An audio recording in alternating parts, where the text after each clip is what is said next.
Hi, how's it going? This is Resident of College for YouTube, and I'm here to continue my read along of The Dark Shadows Daybook, written by Patrick McCray, artwork by Wallace McBride. Episode 1187. That's where I'm at. When Professor Stokes hears of another appearance of parallel time, he cross the threshold? Julia Collins, Grayson Hall.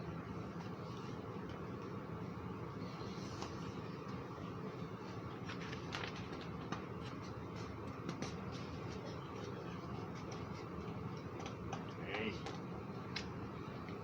I have had so much trouble with that. I have horrible fingers, is what it is. Daphne reports on the events in parallel time room, and later the visions reappear.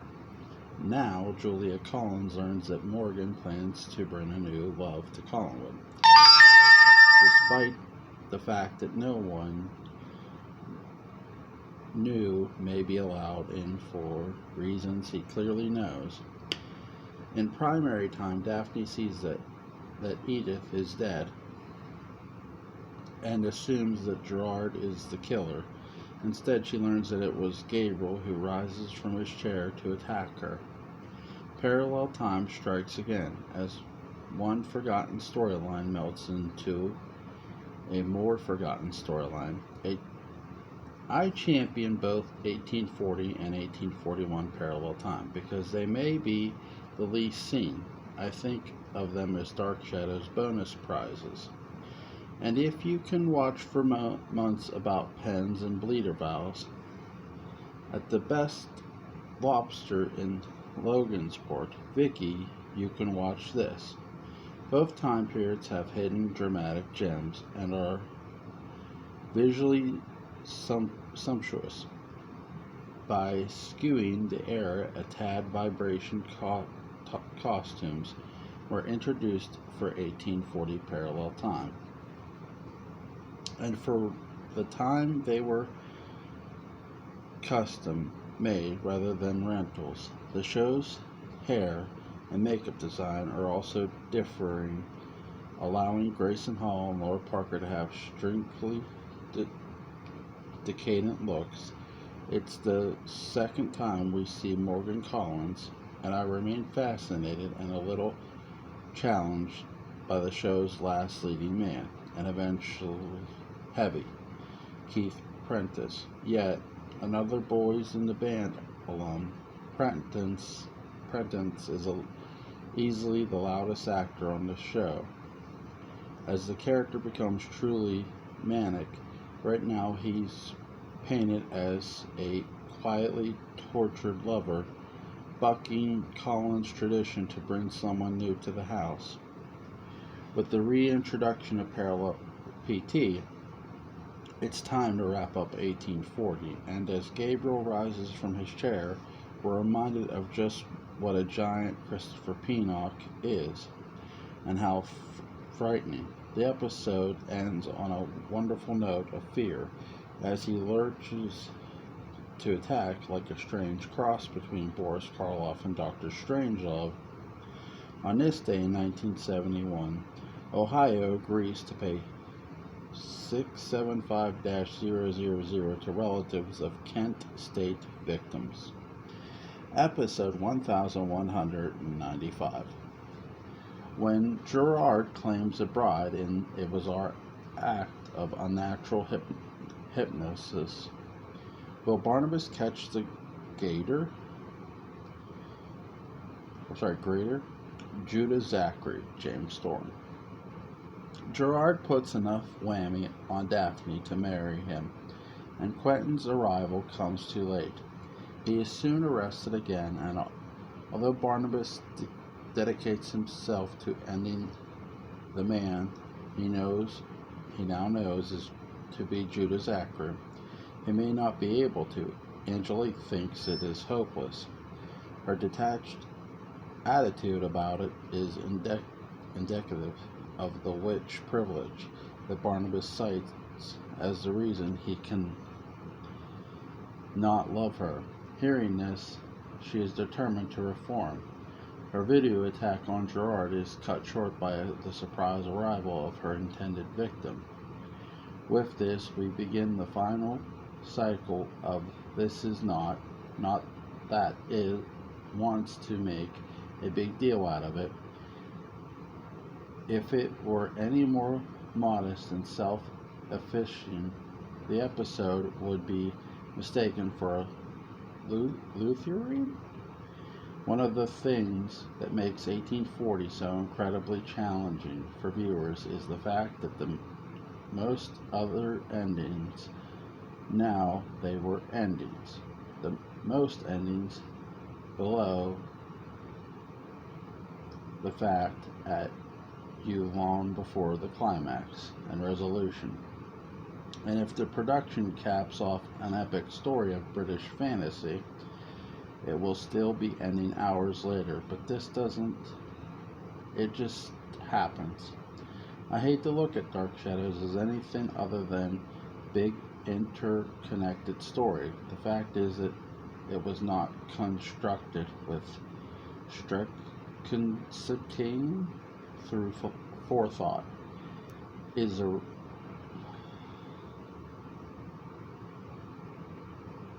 irrelevant to the finished product, except in certain idiosyncrasies of storytelling. Things ramble endlessly, only to end abruptly, like real life.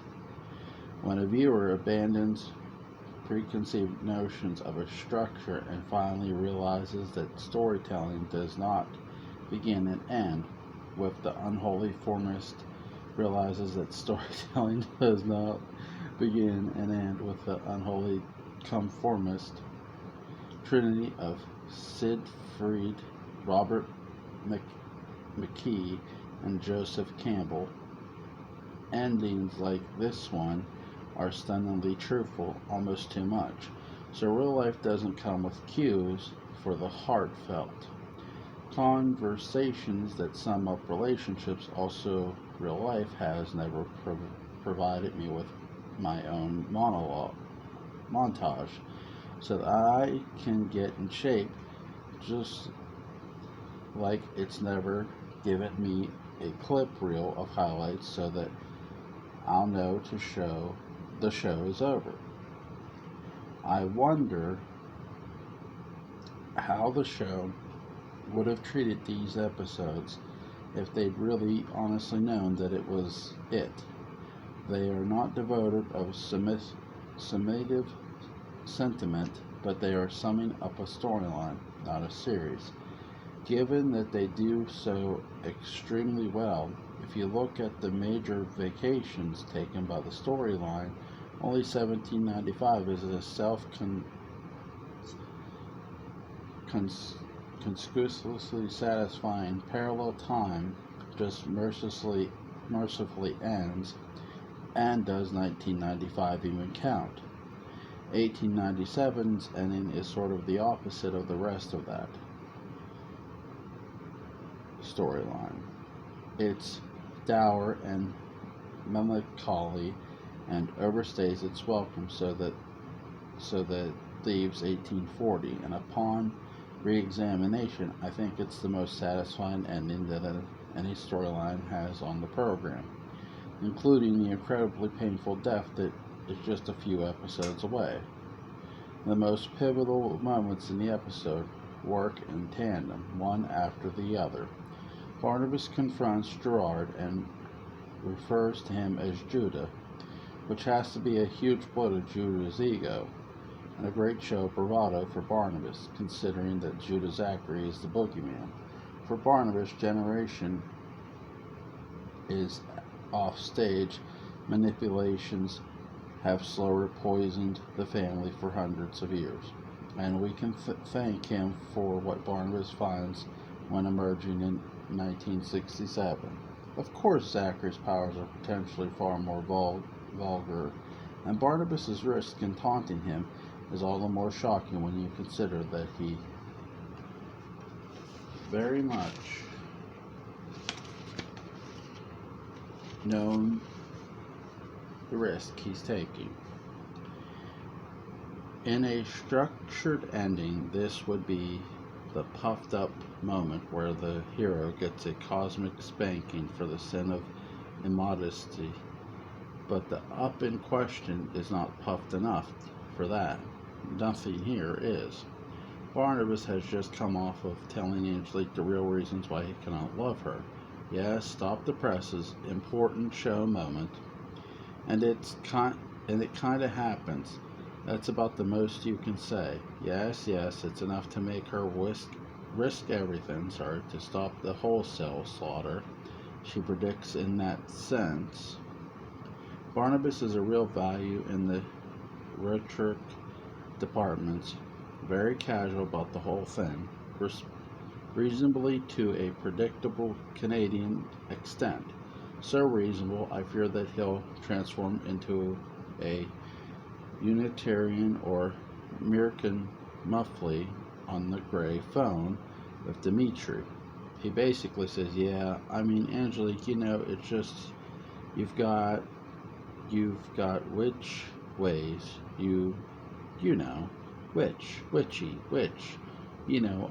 witchy ways. You'll never stop using them, and that means you are not human. You know how it is. I mean, it's not your fault, so don't beat yourself up too much, but this is yeah. So I'm going to make a cheese sandwich. Maybe change the litter box. Do you need anything? That's funny. I'm not really aggravating, and it's perfect, and it's awkward straightforwardness, even with all the time travel and psychic premonitions on the show. They still don't have DVDs, so they have no idea what's coming. I'm sure if Barnabas knew this was one of the last times he'd be able to give the speech, he would have really made a humdinger.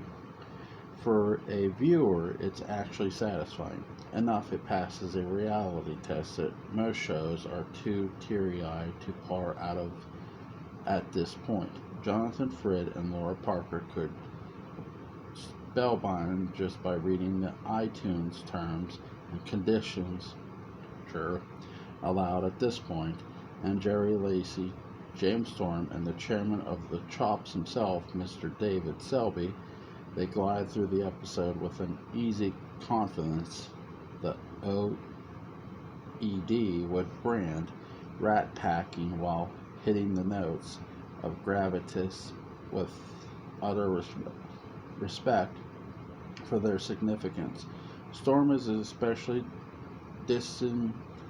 disciplined transformation into the series, Blowfield with a mid-Atlantic blend of Stanislavski Vascan truth and classic panic.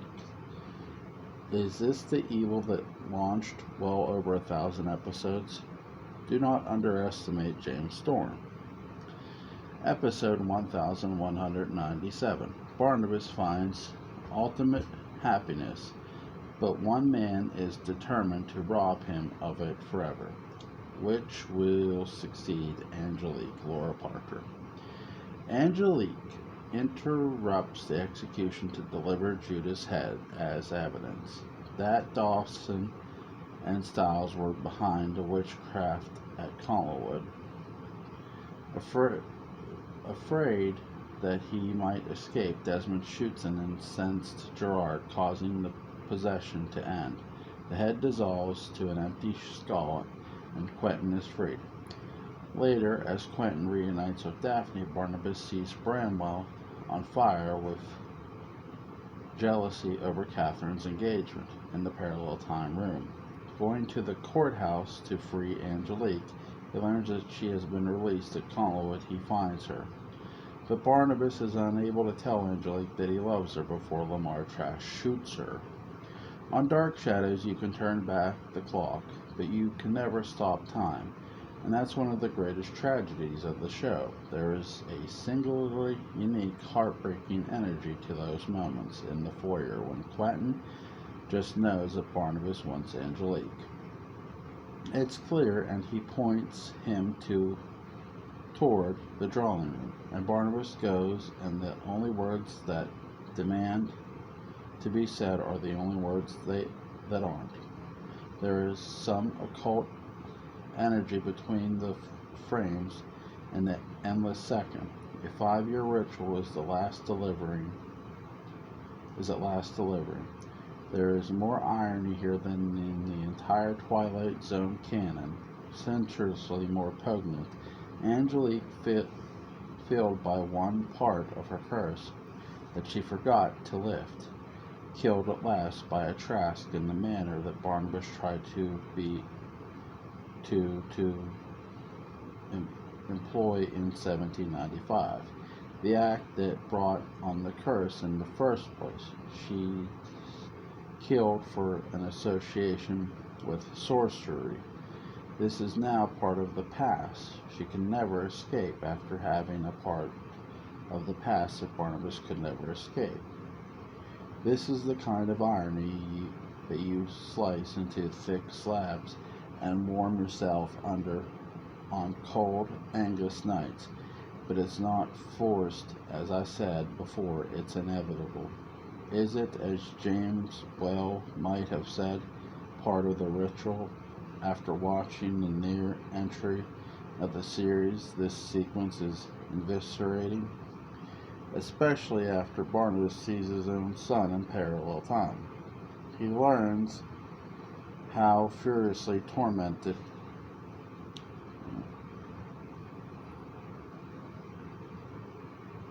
and shrill he is at being denied love.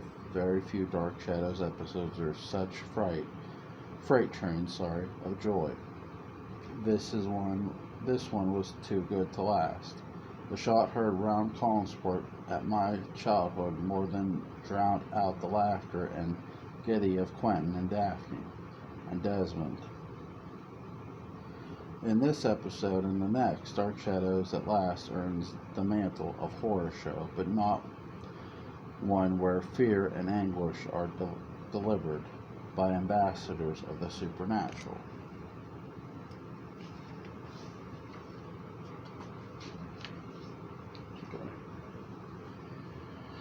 This comes from a real horror, real cruelty. The weapon is the human heart, the ammunition, the sinking knowledge that ego delayed happiness and salvation until neither could be seized and enjoyed.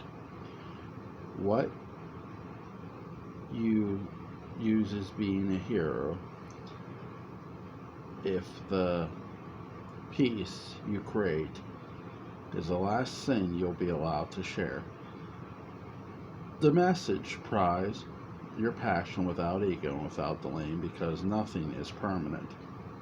How long did it take Angelique to do the right thing? How long did it take Barnabas to look past his parents' expectations and follow his heart? How long? One gunshot too long. Episode 1198. Lamar Trask shoots Angelique before she can hear Barnabas pledge his love. Barnabas is stabbed in the attempt to apprehend Trask and stabs him in return.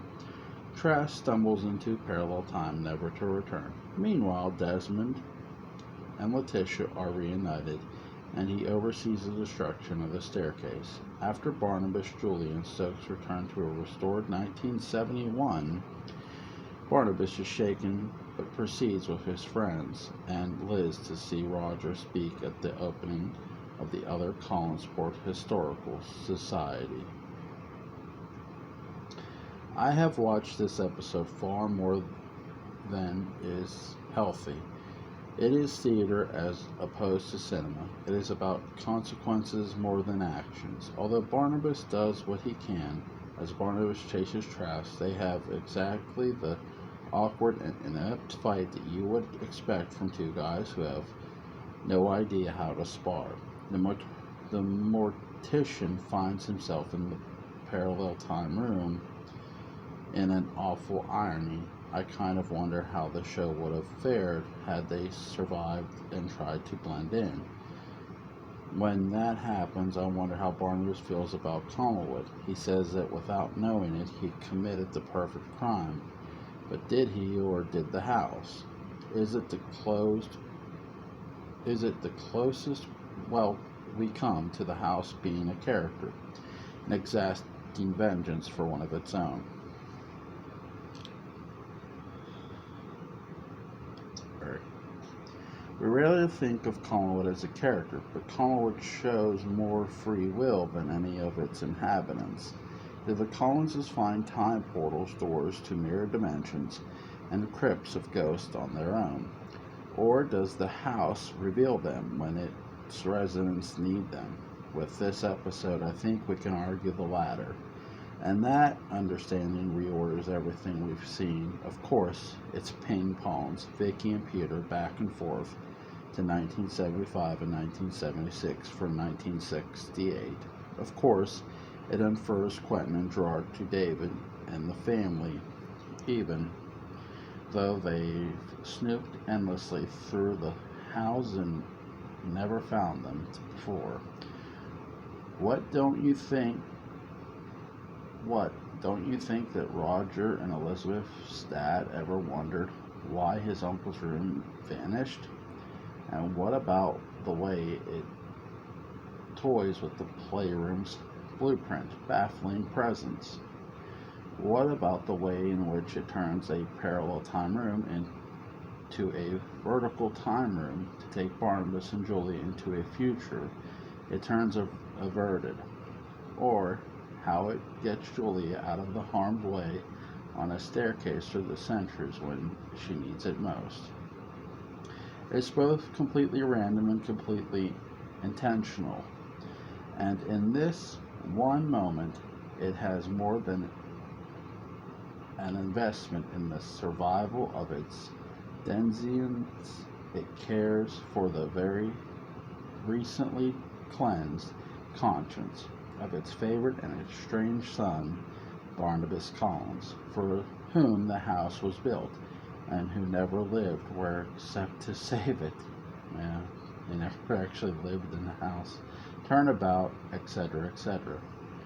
It's easy to talk about the tear-jerking nature of the episode and of Jonathan Frydd's masterful performance as he, Laura Parker, Joan Bennett, Thayer David, and Grayson Hall say goodbye to their most beloved characters forever. Just as touching when we see the future of the Collins family, not just in Tad, but in Desmond. And by Desmond I mean Willie, because they're all the same characters, metaphorically, just in a drag different centuries.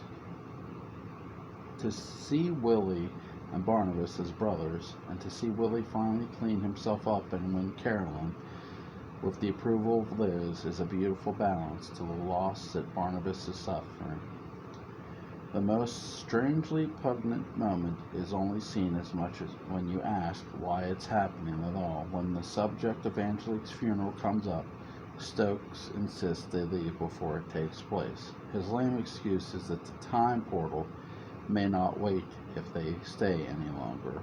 How emotionally tone-deaf, how sad for Barnabas. My theory, he knows what if Barnabas sees the ritual, he'll never come back, either to 1970 or as the man he was the moment Trask fired the weapon. And Barnabas needs to return if he is to ever traverse the time stream and rescue Angelique. It's the last and most important Dark Shadow story, and the one that has never been told.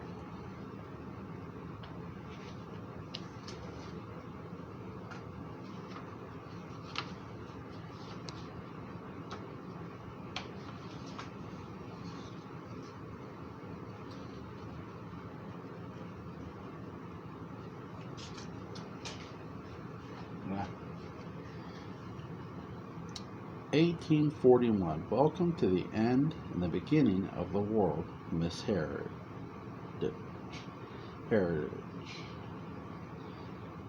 In a mirror universe version of 1840, Barnabas' son faces a night in a haunted room in the name of forbidden love. Episode 12,000. When the mysterious woman in white appears on the grounds, Justin Collins knows that he must prepare to the lottery If only he can find his pants. Gabriel Collins, Christopher Penock. The Woman in White heralds Justin's death in the oncoming lottery, the strange and mandatory ritual where each generation of Collinses must choose a member to stay in a room haunted by the humiliating torture of Brutus Collins, the chokehold patriarch from 1692. Gabriel contemplates escaping only be chastised by his brother Quentin. 1841 PT roars to the screen in an episode packed with interesting variants on familiar characters and new avenues of mythos, departing from the show's burn romantic hand-wringing that will eventually merge with the lottery story. We Karen into the latter with slam bang exciting incidents. We see Morgan on the rocks declaring that Collinwood is a house of death, true, and then Justin flailing about in Melina's arms like a ghastly Falstaff in his death thralls, all thanks to the Woman in White. Eventually, the dynamic of brothers is demonstrated as we see their sense of character and family evidenced by the thrust of the lottery.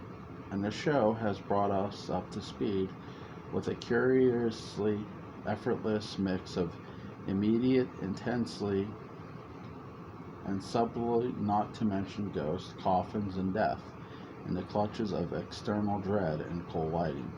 So far, the focus of Parallel Time glimpses has been on Bramwell, Morgan, and Catherine. Logical choices, since these are somewhat relatable or related to relatable figures.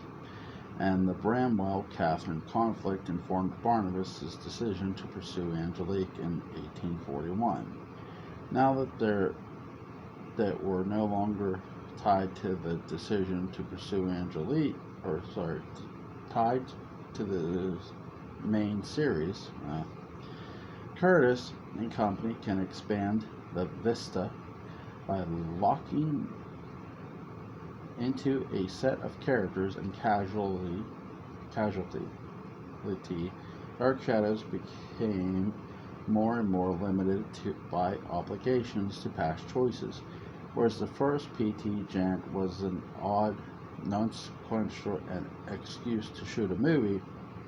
This feels very different, and it has to be by default. The main timeline has more red lights than green.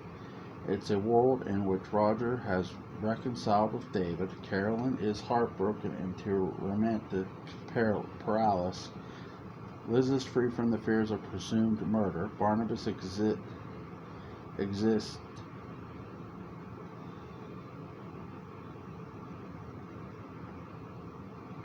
exits Josette and Angelique, Maggie is off the show, and Quentin drinks more coffee than brandy. The trajectories of 4 years of storytelling have reached their targets. Armed with the knowledge that he no longer has to put gothic melodrama in Mad Men drag to comfort audiences, Dan Curtis can simply present a raw feed of the period, making it our first time jump that exists as its own context, without an ambassador from or at least through the present. He's moving closer to soap storytelling as well, with an emphasis on torn loyalties, questions of paternity, alcoholism, and the challenges of immune obligations to family. Given the medium, I'm surprised it's taken this long for the show to explore those avenues.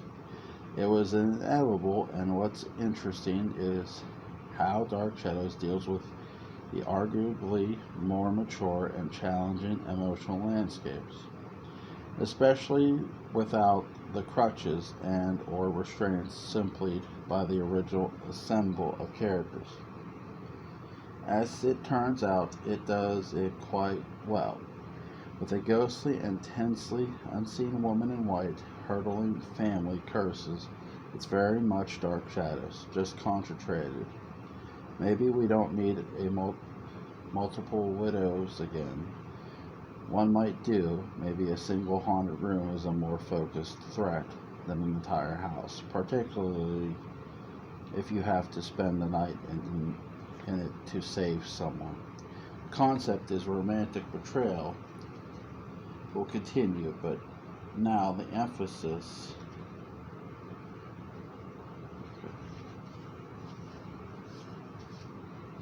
is on Brutus, masculine wrath rather than a fallout of feminine umbrage. And we get with Josette, Jenny, and Beth, with the entire family having to pay generation after generation. The wrath is an intimidating contrast, and it's a secret only to an outsider like Catherine. Unlike the reaction to past supernatural incidences at Collinwood, this is not Gilligan trying to convince the other cast always that the West Wing is haunted. No need. We've reached a point with the show and its audience that we can simply jump in with both feet and the whole assemble knowing the truth. The program has shown us how they deal with secrets. Now, how do they deal with truths?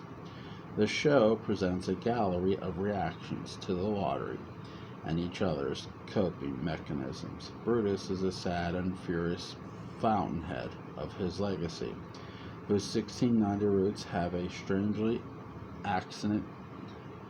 ancient quality compared to almost everything else we've seen, dead or alive. He still dominates the family and reduces periodically patriarchs like Justin to bobbing around Collinwood in an emasculating frolic, supported by an impossible savant, Melanie, and needing a decent shave, a strange and sad ending. And we're thrust right in, and yet it feels neither forced nor overloaded, a danger of the 1840 sequence.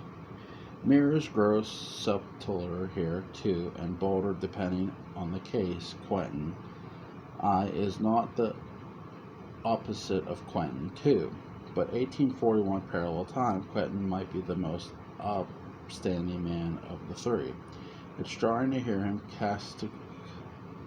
castigate anyone for cowardice and drinking. This is Gabriel's implosive rather than explosive, and Chris Pinnock gets to explore his most straightforward and realistic character yet. When used properly, PT sequences are not reflections as much as kaleidoscopes, and here it's twisted to create what the show might need most at this point, a new plot for the new continuity, replete with a ghoulish and the guilty. Old lessons echo and new possibilities are ripe for exploration. The cast is heavy on familiar men put into roles arguably sadder and more contemplative than we've seen before. With the high volumes left for the shrill newcomer, Morgan, he's a figure from a melodrama in Chekhovian world, and his efforts open up the space for Selby, Pinnock, and Fred to play subtler notes. It's not your father's Dark Shadows or even your Dark Shadows. It's a program for a generation that never got to inherit it. But it feels as if the cast sees it as a new opportunity for reconsidered choices, and they make the most of it. When the show should be flagging, it feels strangely fresh and ideal, timed, allowing the pain of Angelique and Barnabas to resonate as an unbroken note, while continuing the themes and fun of the program. Episode 1200 31. The 1680 flashback arc begins with the dire betrayal of an unscrupulous occultist until an unforeseen twist brings the 1680 flashback to a stunning conclusion. Brutus Collins, Lewis Edmonds. In a flashback narrated by Morgan's possession ghost of James Forsyth, we venture back to 1680. We see how the room was cursed. Dastardly Collins' patriarch Brutus uses occult powers to punish and kill James Forsyth, one of his victims in business. And the man who's making him a chuck old with his wife, Amanda, the curse shall impact the future of the family until Collins has the strength to spend the night there. Having revealed this, Forsyth's ghost is released. It's 1841 parallel time, and the show's 14th installments has 14 installments left. Moreover, everyone will be out of a job, at least in Collinsport. In 20 days given, The Dark Shadows has a happy ending unless you're named Melina. This Democlean succumb is more of an impending threat than anything Gordon and Sam could have devised. And once you know the production schedule's destiny, it's hard to watch these without the fate in mind. Although Dan Curtis admitted that he wasn't much of a presence in the last months of the show, 1231 has a lavishness that reminds me of the spare, no-expense showmanship behind his two epic war miniseries. And then, on-set presence or not, Curtis was not a man to go out on a whimper, even if or because it's just one episode. The show is blowing as much scratch as possible, and it's a tiny metaphor for the take-no-prisoners, gusty audience first attitude. That always guided the show. Imagine the hand-wringing that must have transpired about the 1795 storyline. I'm sure someone somewhere needed convincing. Now we do an entirely new flashback for just one episode, nearly a century prior for the first one in a parallel universe. Cancellation be damned, Curtis was not going to suit common sense nor artistic timidity. It was everyone else's job to catch up with him. 1231 is one of the show's boldest episodes because of its rarity and obscure 1840 PT addresses. It's also one of the most easily overlooked watching the show at this point. It is to watch it obsessed with big pictures and goodbyes. This is the last time Lewis Edmonds will narrate an episode. In that chaos of nostalgia and fate, it's vital to remember these gems as little highlights of the series, and ones that make the Mr. Best storyline seem longer than solving the murder of Bill Malloy, packed into this episode. We get a flashback narrated by a man possessed by a ghost, and that's enough right there.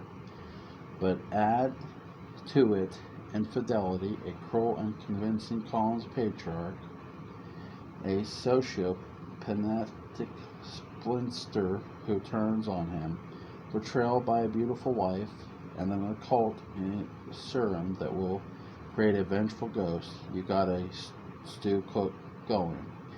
It is a core sample of the show's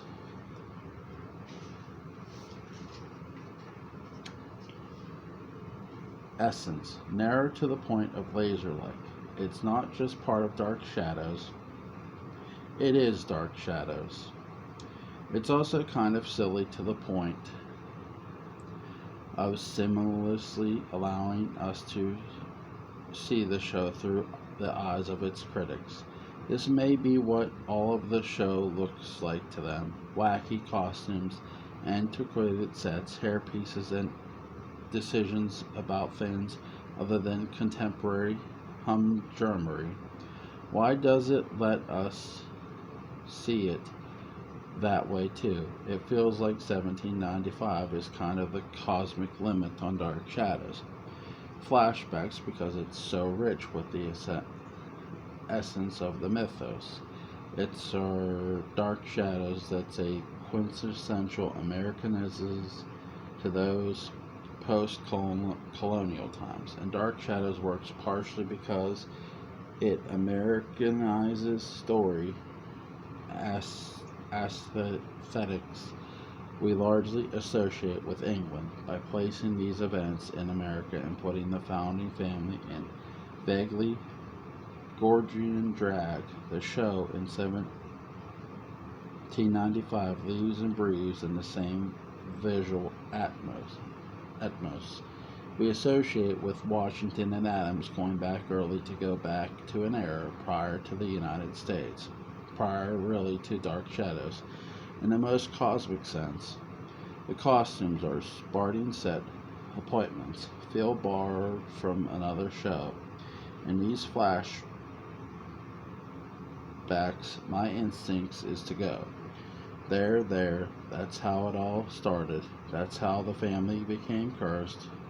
Well, yeah, kind of, I guess. But started, that's how the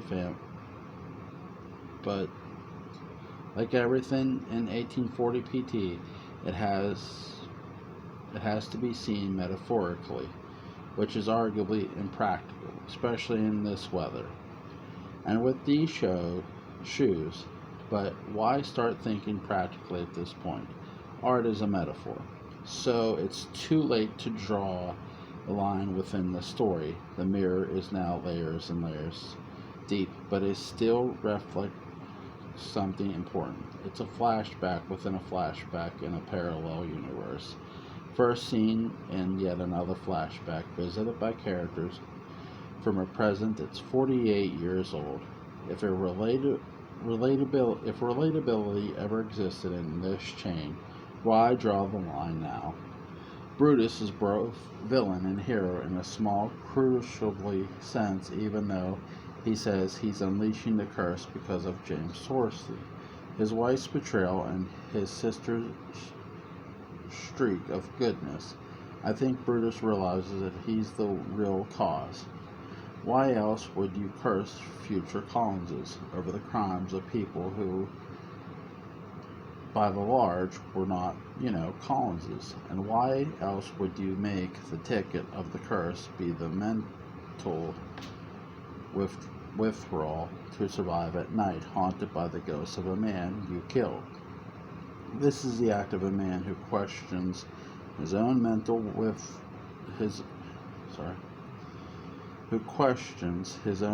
withdrawal.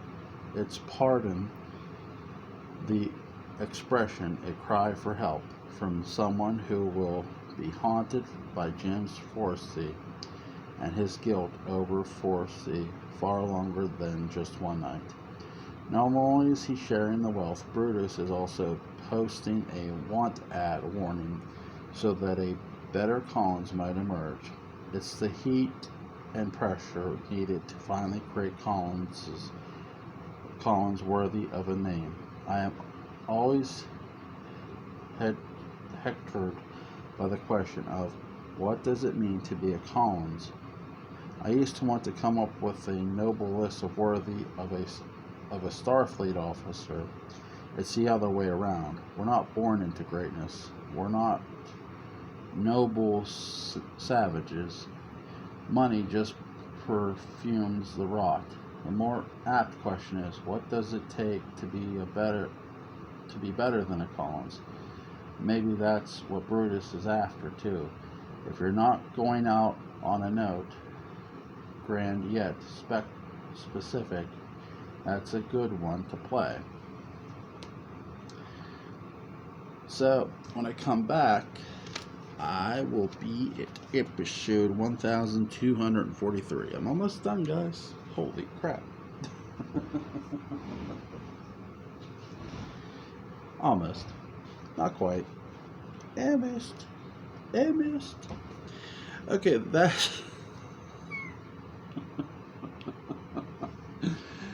You tell I love having fun. Alright, that's my read along for the Dark Shadows Daybook. Written by Patrick McCray, artwork by Wallace McBride. Guys, if you have not gone and picked this up, go and pick this up. This is a lot of fun to read.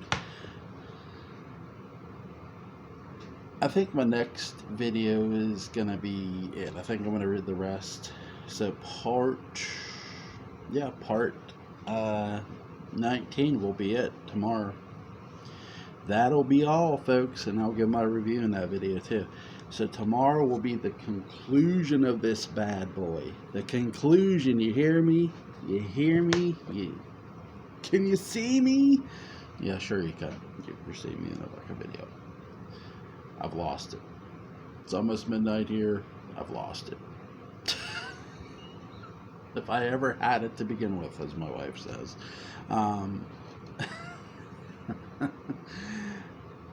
Link to where you can get this book, the Dark Shadows Daybook, is in the description box. You guys have a fantastic night.